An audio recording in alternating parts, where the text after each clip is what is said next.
Stoicism is unlike any other philosophy in the world. Almost 2,000 years have passed since its origin. Its teachings still remain relevant in today's contemporary world, and they continue to astonish us with their timeless wisdom. We have control over how we approach things. Rather than imagining a perfect world, a utopia, the Stoic practices realism and pragmatism, while pursuing one's self-improvement through virtues such as wisdom, understanding the world without prejudice, logically and calmly, courage, facing daily challenges and struggles without complaints, justice, treating others fairly, and temperance, voluntary self-restraint or moderation.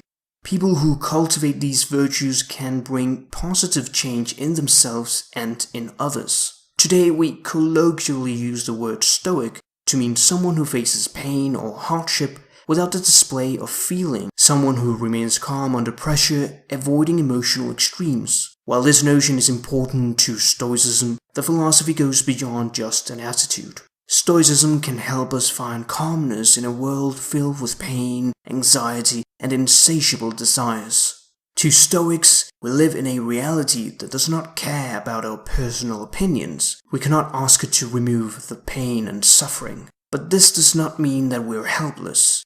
There are two domains of life. The external, the things that happen in our lives which we cannot control, and the internal, how our mind reacts and interprets the external reality, which we can control.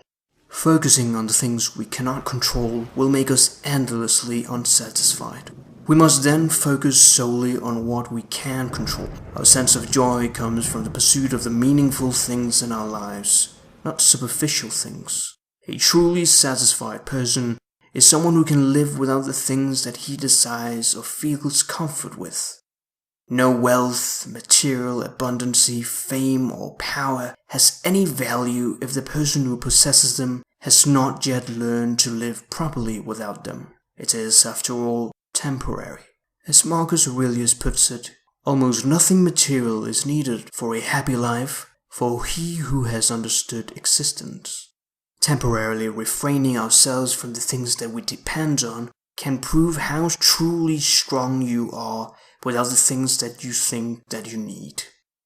Only then can we know that we have been using them not because we needed them, but because we had them.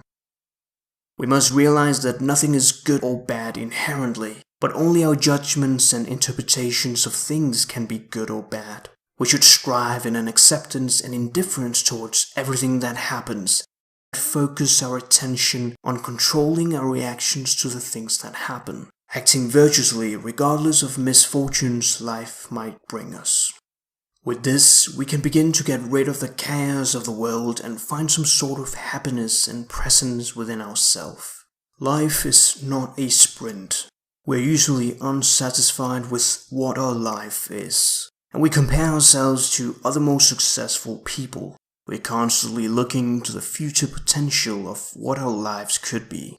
The reality is that we always live in the present, and we should not compare ourselves to others, but rather focus on improving ourselves both physically and mentally. It is hard since we're surrounded by a culture that convinces us that the more stuff we have and the more popular we are, the happier we will be. It is true that material stuff brings us happiness, but it is a trap. It gives us short-term pleasure and a desire for more. The stuff we frequently chase in life reveal to be rather petty and insignificant in the grand scheme of things. We must define our happiness not by what we own or achieve, and certainly not by what others see us as, but by how we think, how we view ourselves, and how we live our own life through our virtues. And this can be attained by accepting reality as it is, being indifferent to what we cannot control, and pursuing our self-improvement. To Stoics, this is how we remain happy and satisfied with ourselves. You have power over your mind, not outside events. Realize this and you'll find strength. If you are pained by an external thing, it is not this thing that disturbs you, but your own judgment about it, and it is in your power to wipe out this judgment now.